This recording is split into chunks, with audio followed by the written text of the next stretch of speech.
Bonjour tout le monde, j'espère que vous allez bien. Ici Crypto Oli. On est vendredi soir le 26 septembre. Alors, on commence immédiatement avec le prix du XRP comme d'habitude sur CoinGecko à 32 cents 68. Une belle augmentation de 5,2% depuis 24 heures avec un volume de 2 milliards de dollars. La capitalisation est de 464 milliards de dollars, légèrement en hausse de 1%, et la prédominance est toujours de Bitcoin de 57%, suivi de Ethereum à 11,5% et Tether. Le gaz du Ethereum a baissé de quand même 20, ce qui est bon là, mais c'est encore trop cher. La heatmap, c'est très très vert, mais vraiment vert. Alors je m'attends à une journée vraiment bonne aujourd'hui sur la crypto-monnaie en général. Fiat Leak, comme d'habitude. On voit ici la belle montée du XRP, 5,21% à 24 cents 43 USD. 1,2 million de trades dans la dernière minute. Et les échanges sont beaucoup aux États-Unis, comme d'habitude. Un peu en Asie, un peu en Angleterre. OK. Et tout est dans le rouge, là. Algo, Cardano, Zilliqa, Link, Zem, Theta. Tout est dans le vert. Excusez-moi. Alors, on commence avec la nouvelle de Alpha, en partenariat avec l'Institut Investor, le 30 septembre 2020. C'est vraiment un truc intéressant pour ceux qui veulent assister à une conférence, qui est alors l'une des conférences des investisseurs les plus influentes chaque année, Delivering Alpha, on appelle en anglais, rassemble les plus grands gestionnaires d'actifs et investisseurs, ainsi que des personnalités politiques et économiques influentes pour une discussion de haut niveau sur les problèmes critiques de l'économie mondiale d'aujourd'hui.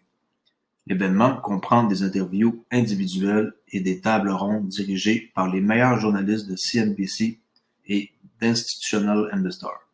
On peut voir les événements du passé si ça vous intéresse. Et qui va être là? Bien entendu, le secrétaire du Trésor américain Stephen Mnuchin.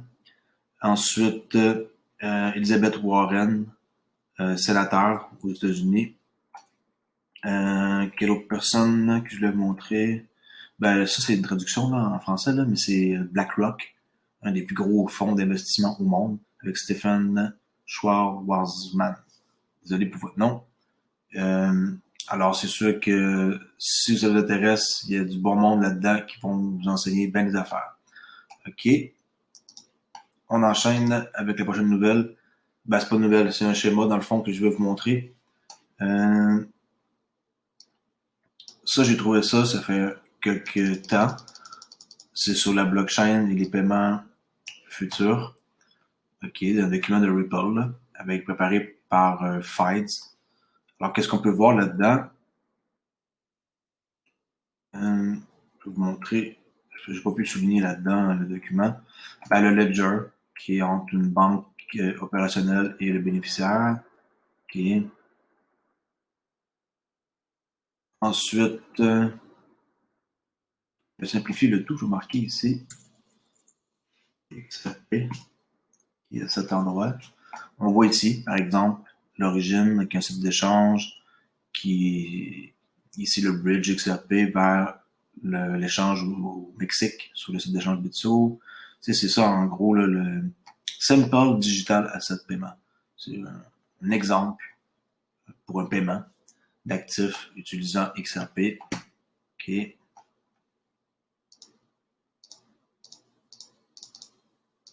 OK. Pour XRP, c'est bon. Ripple.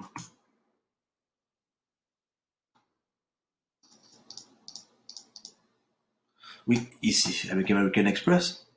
En quoi que Amex, pour les SME, là, Small Medium Entreprises, et les corporations, avec les paiements des fournisseurs, roule sur RippleNet.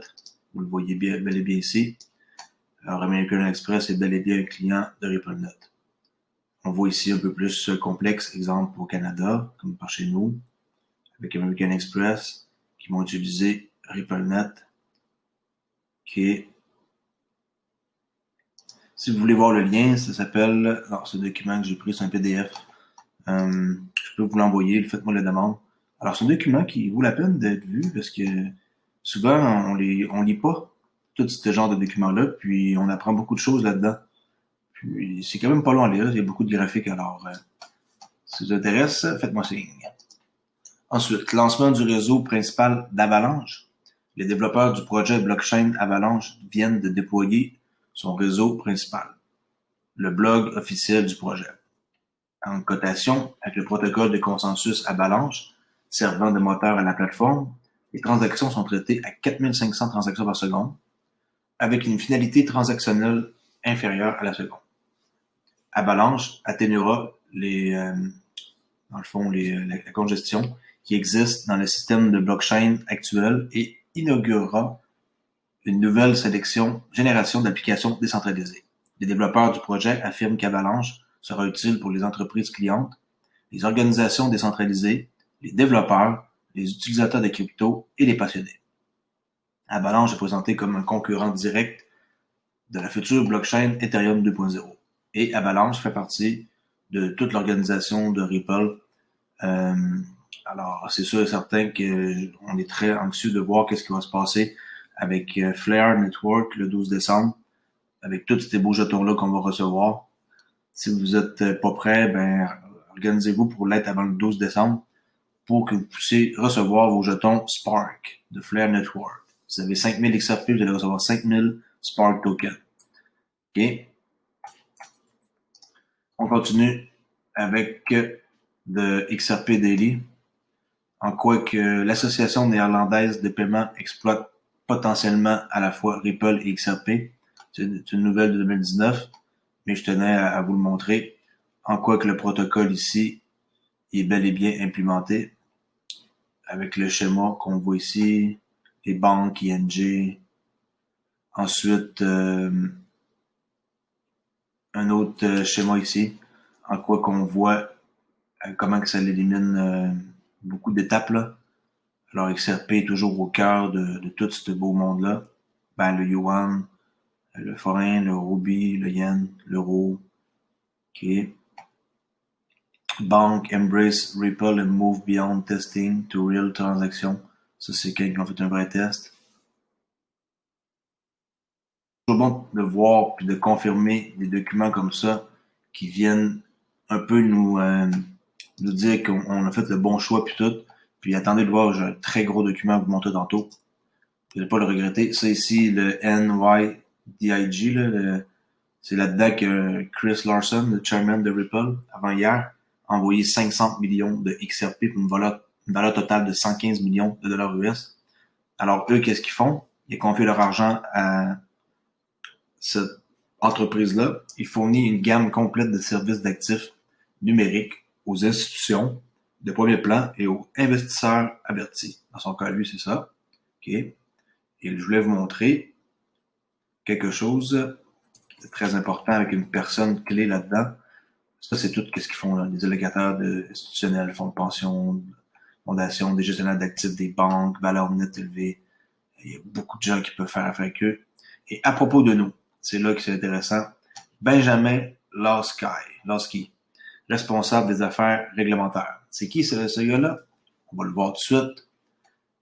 Il y a 3 ans, Ripple, ils l'ont mis dans le conseil d'administration. Alors, c'est cet homme-là. Alors, je vais vous montrer un peu son background, vous allez voir. Lasky, l'ancien surintendant des services financiers de l'État de New York, a plus de 2 décennies d'expérience au sein du gouvernement fédéral et de l'État. Il est également un luminaire, ça c'est une mauvaise traduction, dans le domaine des services financiers et des actifs numériques. OK. Alors, cet homme-là, il va faire partie, il fait partie des deux là, de Ripple dans le conseil.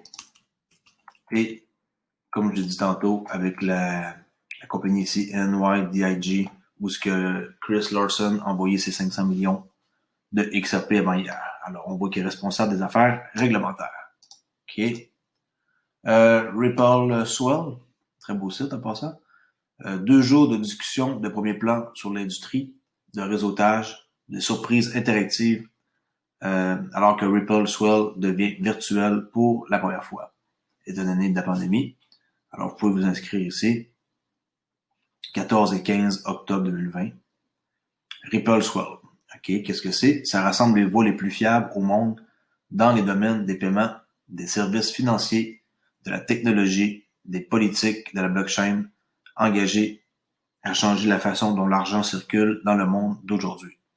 Au cours de sa 4e année, Swell rassemble des clients, des partenaires, des leaders d'opinion et des acteurs de l'écosystème à un seul endroit pour mener leur activité. C'est là que RippleNet prend vie. Okay? Il va y avoir ici Sheila Warren, responsable de la blockchain et du Forum économique mondial. Ensuite, de la Banque mondiale, il va y avoir Manesh Umtashamdani. Okay? Puis, ça, c'est les deux principaux boys, là, ceux qui ont présenté le Ripple Swap. OK. Ensuite, dans The You Today, Ripple partenaire Finastra et Consensus tentent une nouvelle initiative de microfinance qui s'appelle Trust Machine.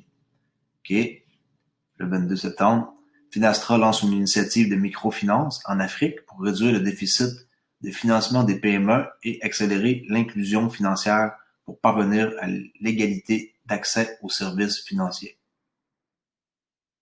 Selon le site web du partenaire Ripple Finastra, la plateforme a l'intention de piloter une initiative de microfinance ambitieuse appelée Trust Machine au Kenya, en Afrique, pour se concentrer sur l'élimination du déficit de financement pour les PME et créer 50 000 nouveaux emplois. En outre, Finastra prévoit de s'attaquer aux problèmes d'égalité dans les services financiers et d'inclusion financière pour les personnes non bancarisées dans le monde.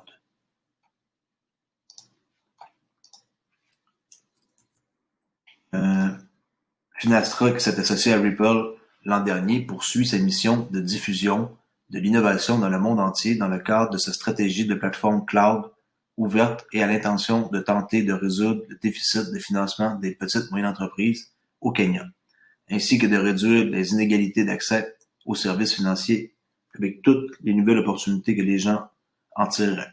L'entreprise estime que le moyen le plus efficace de réduire le nombre de personnes non bancarisées dans le monde, actuellement 1,7 milliard, c'est comme plus qu'une personne sur deux, est de lutter contre la pauvreté par une augmentation de l'emploi. On voit ici un schéma. OK.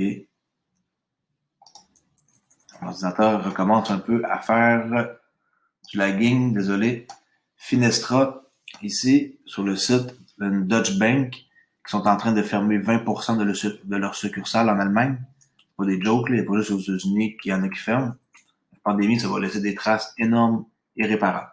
Alors, la Deutsche Bank est sur le point de fermer 100 de ses 500 succursales allemandes afin de réduire ses coûts en tirant parti de la migration des clients vers les canaux numériques. Et oui, qu'est-ce que vous pensez que c'est? Ils vont convertir ça en crypto-monnaie, dans le fond, en devise numérique, qui s'est accélérée pendant la pandémie de 2019, de la COVID-19. Excusez-moi. Okay. Le groupe financier coréen Woori envisage un fonds immobilier de la blockchain.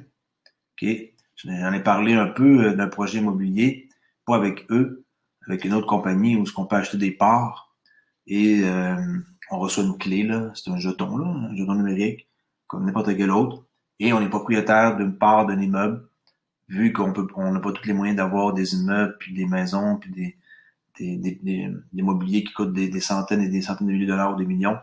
Alors, on peut faire partie et détenir, exemple, 1%, 2%, 5, 10, selon votre budget qu'on peut investir dans un projet immobilier. Moi, ça m'intéresse énormément de partir une blockchain ici, au Québec, dans ma province. Éventuellement, dans la prochaine année ou deuxième année, on sait pas, on va voir comment que ça va aller avec la crypto-monnaie et les fonds que je vais avoir. S'il y en a qui s'intéressent, faites-moi signe. Alors, le 22 septembre 2020, l'opérateur coréen de la plateforme d'actifs numériques FondBlock a annoncé sa collaboration avec Woori Global Asset Management pour créer un service de fonds immobiliers basé sur la blockchain, a reporté le Financial News. Leur initiative blockchain vise à convertir des fonds immobiliers, c'est-à-dire des actifs réels, en actifs numériques, en les vendant et en les distribuant aux investisseurs sans intermédiaire supplémentaire. Ça, c'est super hot. Il n'y a plus de notaires, il n'y a plus de personnes impliquées pour de la paperasse. C'est pas compliqué. On convertit des actifs réels en actifs numériques. That's it, that's all. Il n'y a rien de plus compliqué que ça. Alors, moi, je vous dis, c'est vraiment quelque chose qui est intéressant parce que on reçoit un retour sur notre investissement. Puis, dans le projet qui m'intéresse, on peut toucher du 10% par année à rien faire. Pas besoin d'aller faire d'entretien dans l'immobilier, de payer quelqu'un pour qu'il ait changé une lumière chez quelqu'un. Tu sais, j'exagère, là, mais vous comprenez? Pas besoin de rien à part avoir sa clé numérique qui dit qu'on détient un certain pourcentage d'une part d'un immobilier. OK. Ensuite, c'est ça le document que je voulais vous parler de XRP Arcade. Lui, là, il a fait un travail gigantesque. Il y a beaucoup d'informations sur XRP sur son site. Je voulais vous montrer la liste complète qui comprend toutes les entreprises connues qui composent l'écosystème de Ripple. Ce sont des entreprises connues pour s'être associées à Ripple pour utiliser ou tester ses produits. Il y en a qui ont testé, il y en a qui ont utilisé. Des entreprises qui ont investi dans Ripple, des entreprises qui facilitent l'intégration des produits Ripple ou des universités faisant partie de la University Blockchain Research Initiative. Les nouveaux ajouts sont toujours ajoutés au bas du tableau. Alors ça, c'était pour vous montrer qu'est-ce que c'est. Ensuite, on peut voir ici le vrai texte en anglais. Et là, je l'ai mis par ordre non, il est original comme ça. Je vais faire un refresh pour voir. Alors, si vous cherchez par exemple, on va dire une banque, on fait mieux que ça. On va attendre que ça charge. Supposons que comme moi, je vis au Canada. OK? Alors, je vais classer le document pour que ce soit en ordre alphabétique. Et A, B, C, Bangladesh, Brésil, Canada. Qu'est-ce qu'il y a au Canada qui a rapport avec Ripple? Université de Waterloo, okay. CGI pour la technologie, Cambridge Global Payment pour les transferts d'argent, Remittier, transfert d'argent au Canada, ATB, une banque, BMO, ça c'est une de mes banques que j'ai. J'avais aucune idée qu'ils étaient avec Ripple. Ça veut dire que ça fait des années, au moins minimum 2 ans qu'ils sont avec eux, mais personne ne le dit. Puis si j'appelle un conseiller au téléphone, puis je lui demande sur quel système que Banque de Montréal fonctionne, ils vont rien comprendre de qu'est-ce que je leur demande. Puis si je leur apprends que ça fonctionne avec Ripple Net, ils vont même pas savoir c'est qui. Alors voilà l'avantage de payer le prix qui est encore disponible de 32 cents 68 pour avant qu'il monte puis qu'il coûte trop cher. OK? CIBC, OK, pareil. RBC, Royal Bank of Canada. Scotiabank, TD, Olympia Trust, Memorial Technology, dans le domaine, Xpring de Alchemy, ça c'est au Canada. Et vous faites ça avec toute... vous pouvez aller voir, là, la liste est longue, là. Il y a du monde là-dedans, là. D-Local, énorme, ePort. Si vous ne connaissez pas les clients de Ripple, allez voir ce document-là chez xrparcade.com, Ripple Écosystème, et profitez-en pour aller vous abonner sur son compte Twitter. Ce gars-là, c'est une bête. C'est incroyable le nombre d'informations qu'il nous fournit, puis tout, là, les youtubeurs. Alors, allez voir sa page. Reuters, HSBC, va payer une amende de 1,9 milliard de dollars américains dans une affaire de blanchiment d'argent. Cette banque-là, Hong Kong, là, Hong Kong Shanghai Banque Centrale, eux autres, terribles, là, sont vraiment impliqués dans plein de trucs de blanchiment et de fraude. Alors, HSBC Holding a accepté de payer un montant record de 1,92 milliard de dollars d'amende aux autorités américaines pour s'être autorisé à être utilisé pour blanchir une rivière d'argent, comme on appelle, de la drogue sortant du Mexique, de faits bancaires. C'est pas compliqué. Ils font affaire avec les cartels au Mexique, puis ils blanchissent de l'argent pour eux. Le cartel mexicain de Sinaloa et le cartel colombien de Norte del Valle ont blanchi 881 millions de dollars via HSBC à une entité mexicaine, a annoncé mardi le ministère américain de la Justice. Bonne chance pour retrouver la trace de cet argent-là. Dans un accord de retard pour les poursuites avec le ministère de la Justice, la banque a reconnu qu'elle n'avait pas réussi à maintenir un programme efficace, c'est ça, contre le blanchiment d'argent et n'avait pas fait preuve de diligence raisonnable de base sur certains de ses titulaires de compte. Ben oui, avec des menaces et un gun sur la tête, c'est sûr que vous allez la blanchir l'argent là, pour quelqu'un. Là. Les autres, c'est des dangereux, le monde du cartel là-bas. Alors, ils se mettent avec des connivences avec des banquiers, puis ils les payent, puis ils les obligent à blanchir leur argent. Si vous pensez que ça va être différent avec la crypto-monnaie, ça va être encore bien mieux parce que les traces, ils vont être de portefeuilles inconnus à portefeuille inconnu. Oui, c'est public, mais ça fait quoi de savoir qu'un montant d'argent est parti d'un site d'échange à un autre site d'échange? Ça change absolument rien. OK. La Deutsche Bank et JP Morgan, on continue encore dans les trucs de fraude ou de suspicion.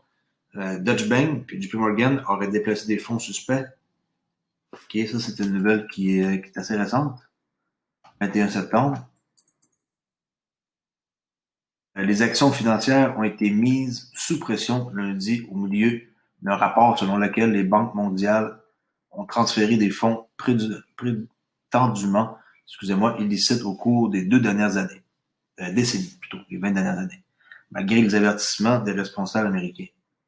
Les actions de Deutsche Bank ont chuté de plus de 8%, tandis que JP Morgan a chuté de 3,1%, Goldman Sachs a chuté de 0,4%, Citigroup a perdu 2% et la Bank of New York Mellon, client de Ripple, s'est échangé 4,1% en baisse.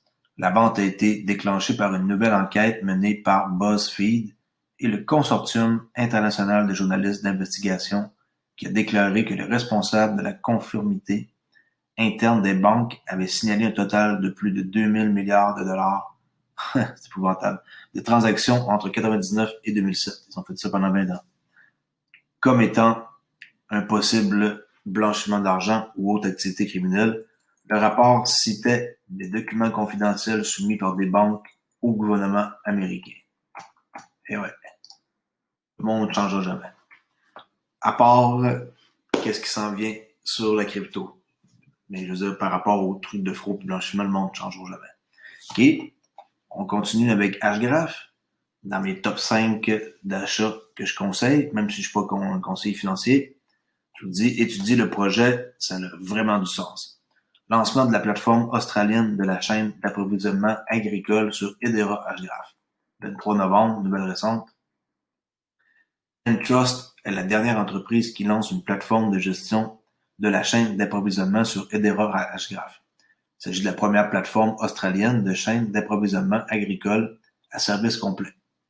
La plateforme, nouvellement lancée, se veut... Oups, j'ai perdu mon texte en français. Oh, qu'est-ce qui s'est passé? J'ai un petit instant.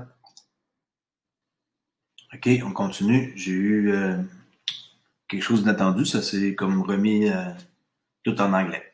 Alors, Entrust est la dernière entreprise qui lance une plateforme de gestion de la chaîne d'approvisionnement sur Hedera Hgraph. Il s'agit de la première plateforme australienne de chaîne d'approvisionnement agricole à service complet. La plateforme, nouvellement lancée, veut se concentrer dans un premier temps sur les industries de la fabrication du vin et des produits laitiers. La gestion de la chaîne d'approvisionnement et le suivi des processus de fabrication font partie des cas d'utilisation les plus connus de la technologie blockchain. Des entreprises comme Entrust exploitent les fonctionnalités des réseaux blockchain pour fournir des données précises sur le processus de fourniture de produits primaires et secondaires dans la chaîne d'approvisionnement. Hedera Hgraph prétend offrir aux entreprises une blockchain publique plus rapide et plus sécurisée que les blockchains de première génération comme Ethereum. Entrust a choisi ce réseau pour en faire sa plateforme, selon le directeur technique d'Entrust, qui dit en cotation que le partenariat avec Hedera était un bon choix évident et permettre permettra, excusez-moi, à l'entreprise de faire évoluer sa plateforme bêta et de proposer le service de données de confiance sur les raisins du vin à d'autres pays producteurs de vin et à d'autres produits agricoles. Alors, c'est une excellente nouvelle. Je sais que Hedera Graph compte parmi vraiment des projets très ambitieux qu'ils ont avec, vous allez voir tantôt, la Poste en Australie. C'est tout de suite après, je pense, l'autre nouvelle.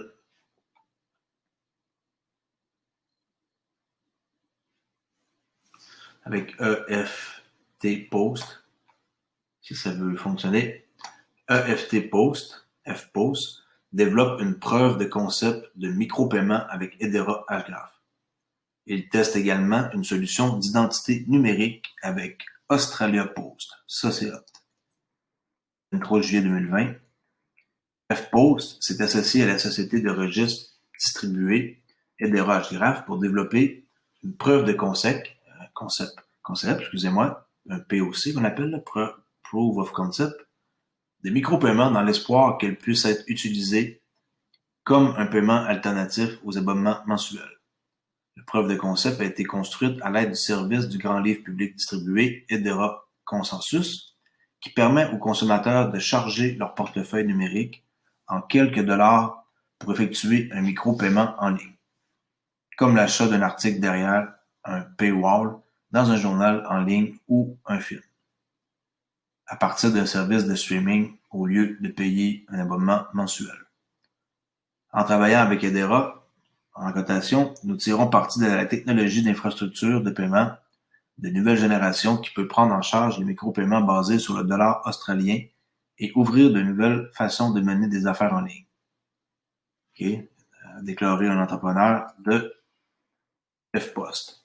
Le réseau Hedera nous permettra d'accélérer la mise sur le marché et nous offrira la technologie nécessaire pour traiter des transactions de micro-paiement rapidement, tout en étant sécurisé et abordable pour les commerçants et consommateurs.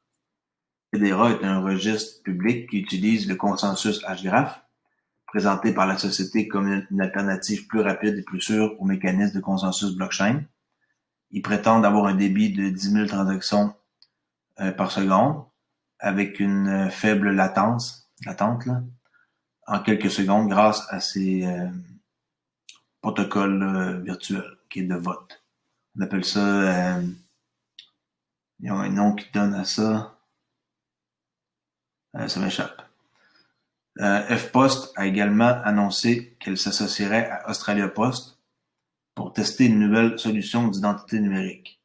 La société de paiement australienne a annoncé que la solution, connue sous le nom de Connect ID, a été conçue pour protéger les consommateurs contre le vol d'identité et la fraude. Le service agit comme un intermédiaire entre les fournisseurs de services d'identité et les commerçants ou les agences gouvernementales, qui exigent une vérification d'identité comme une preuve d'âge, des adresses ou des informations de compte bancaire. Ici, qu'est-ce que je cherchais tantôt, là? On appelait ça pour leur vote Gossip to Gossip. C'est comme ça qu'ils appellent ça, G-O-S-S-I-P, là. C'est une expression.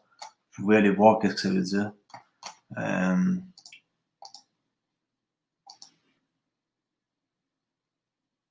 va aller voir.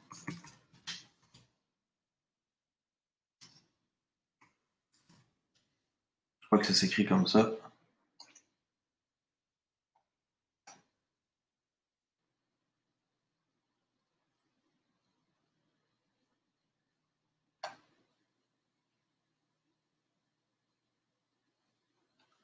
Je trouve pas, mais... Ok, je vais vous revenir avec ça. Sur le site de Hedera, vous pouvez le voir. Ok. Dans le fond, c'est le consensus entre dans leur blockchain, comment ça fonctionne. Mais quand j'ai voulu regarder sur Google, ça ne l'a pas mené aux bonnes affaires. Alors, Satoshi P lance D-Transfer pour les paiements rapides aux frontières, 22 septembre 2020. Okay. En mai, c'est la Stellar Development Foundation, a investi 550 000 $ comme investissement stratégique dans la technologie transfrontalière de Satoshi Pay, a rapporté Payment, le site actuel que je regarde. L'argent a servi au développement par Satoshi Pay des paiements transfrontaliers et des portefeuilles numériques qui servaient à être lancés en 4e trimestre de cette année. Alors, ça, c'est avec mon top 5 de ma crypto-monnaie, Stellar. La fondation qui ont investi en des millions de dollars. Mais allez voir le projet XLM, les Stellar Lumens. OK. Ensuite, sur le site Rochester First, en quoi que les bitcoins... Ah, ça aussi, ça a changé la langue. Une société minière de bitcoin qui s'appelle pas comme ça, là. Vous allez le voir, le vrai nom, c'est F-O-U-N-D-R-Y, là. Foundry. OK. Cette compagnie de bitcoin-là, dont le siège est à Rochester, cherche à investir 100 millions de dollars. Le bitcoin est à la hausse depuis quelques années et maintenant une société minière de bitcoin a son siège social ici à Rochester. Il a déclaré, M. Collier, que Bitcoin provenait de la technologie blockchain et permettait aux gens de transférer des valeurs électroniques via Internet. Comme si on ne le savait pas. Alors, ainsi, l'extraction de Bitcoin, ce sont essentiellement les ordinateurs qui exécutent le réseau et ils font deux choses. Sécurisent le réseau et traitent les transactions. Il a déclaré qu'un grand avantage de la participation de l'exploitation des Bitcoins, c'est d'être payé pour le faire. Et alors, lui, selon une analogie simple, est que quand vous allez magasiner et que vous glissez votre carte de crédit, Visa, Mastercard, ils prennent quelques pourcents de chaque transaction et cela va à une entreprise. Ou si vous traitez, dans le fond, des transactions de minage, là, des bitcoins, vous participez dans ce réseau et vous obtenez certains de ces frais de transaction. C'est pas compliqué à comprendre comment ça fonctionne. Mais pour faire de l'argent avec le hachage et les bitcoins qu'on mine, il faut avoir des ordinateurs super puissants que personne ne peut se payer. Sinon, vous allez gagner 50 cents par jour à miner des bitcoins. C'est plus comme avant. Là. Alors, ils ont choisi Rochester pour la raison parce qu'ils sont avancés technologiquement. Puis, c'est ça pour la nouvelle de Rochester. Je parle rarement des bitcoins, mais cette fois-ci, je trouvais ça intéressant de voir que quelqu'un peut investir 100 millions de dollars. Ensuite, le blog de CoinMarketCap. Si ça veut fonctionner, mes affaires. Il y a encore des problèmes, trop de fenêtres ouvertes. OK. Avec le fondateur de Stellar, l'ancien cofondateur de Ripple, Jed McCaleb. C'est lui qui a quelques milliards aussi de XRP puis qui peut juste en vendre une certaine quantité par mois jusqu'en 2025. Il y a un contrat avec Ripple. Il n'y a pas le droit de se débarrasser de tout c'est XRP. Alors, John McCaleb de Stellar dit que la crypto n'a pas besoin de plus de réglementation. Ce qu'elle a besoin, c'est de la clarté. Et je suis tout à fait d'accord avec lui. Je ne vais pas lire l'entrevue, là. Si vous voulez la lire, tout est là. C'est juste pour vous montrer que il faut qu'on attende qu'il y ait de la clarté avec la réglementation qui s'en vient avec la SEC et le tour va être joué pour nous autres.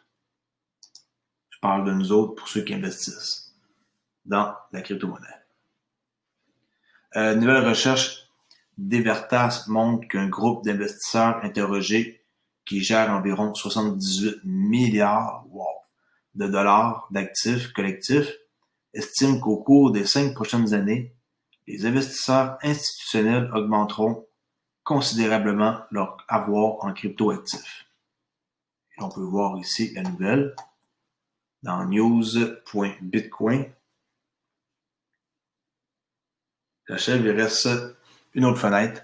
Alors, l'étude révèle que 90% des personnes interrogées pensent que les investisseurs institutionnels augmenteront leur allocation de devises numériques au cours des 5 prochaines années. On voit ici l'allocation que les investisseurs accordent à leur portefeuille. 84% Dans ça, 76, on voit. OK, faites un screenshot. Et on finit avec la nouvelle Zero Edge, une nouvelle négative, mais j'ai pas le choix d'en parler. Comme ça, vous allez être au courant de qu'est-ce qui s'en vient avec la prochaine crise économique mondiale. Mais cette nouvelle-là parle des États-Unis. C'est pas très compliqué, là, avant que le texte télécharge. En gros, c'est que 2 tiers des hôtels américaines déclarent ne pas durer plus de 6 mois, mais 6 prochains mois, là, car leur taux d'occupation actuel est pas bon, OK? On voit ici un article de Tyler Durden, Zero Edge. Et en juger par le déclin continu de la tranche BBB pivot de l'indice CBMX, ça, série 9, qui est le plus exposé aux hôtels, les évolutions continuent d'être défavorables avec peu de signes de reprise. La dernière explosion est venue d'un rapport de Northstar selon lequel, sans aide, 74% des hôtels américains ont déclaré qu'ils prévoyaient de licencier plus d'employés, avec un énorme 2 tiers des propriétés avertissant qu'ils ne pourraient pas durer encore 6 mois au niveau actuel de revenus et d'occupation. C'est sûr, il n'y a personne qui a dormi dans un hôtel, là. Moi, je sais pas pourquoi, mais je trouverais ça assez spécial d'aller me coucher dans un lit puis tout, que j'ai aucune idée c'est qui était là-dedans avant, là, avec la COVID, je veux dire. On s'est-tu été bien nettoyé, c'est les toilettes, tu sais. Non, moi, je pourrais pas faire ça, là, c'est impossible. Alors, 7 mois après que la pandémie euh, frappe, OK, aux États-Unis, l'industrie hôtelière est toujours sous le choc et le besoin d'une aide fédérale est de plus en plus criant. Pas compliqué, il faut aider les hôtels, il faut aider l'aviation, il faut aider les restaurants, il faut aider qui? On va parler de ça. Tout le monde. Incluant moi, incluant tout le monde. Il faut aider tout le monde. Alors, comment c'est possible? C'est impossible. Alors, c'est pour ça qu'il va y avoir un changement drastique dans l'économie mondiale de la finance. Une étude de l'American Hotel and Lodging Association montre que 68% des hôtels ont moins de la moitié de leur personnel normal travaillant à temps plein. Sans l'aide du gouvernement, 74% des hôtels ont déclaré qu'ils seraient contraints de licencier davantage d'employés. OK? Alors, that's it pour aujourd'hui. On va mettre un peu ça pour finir. Fiat Leak. Je vais devoir redémarrer mon ordinateur. Après avoir fini cette vidéo-là. OK, c'est là. Juste avant de raccrocher, ben, je vous dis que je m'appelle Crypto Ali. Ça fait 1 mois que je fais des vidéos sur XRP Ripple. J'adore ça parce que c'est un sujet qui me passionne. Puis je vous dis, suivez ma chaîne, je vais vous tenir au courant des meilleures nouvelles qui existent sur Internet au monde en relation avec Ripple, XRP, économie, trading. Je suis un ancien trader, j'ai tradé à mon compte pendant 5 ans. Alors on peut ici, j'ai une plateforme là que je vais éventuellement vous montrer des techniques de base de trading. Puis les gens qui vont vouloir en savoir plus, ben, je vais pouvoir leur enseigner des techniques avancées. Alors, si vous voulez bien, ben, abonnez-vous à ma chaîne Crypto Ali. Ça me fait plaisir de pouvoir aussi répondre à vos commentaires si vous avez des questions. Alors, je vous dis à très bientôt et bonne fin de soirée. Au revoir.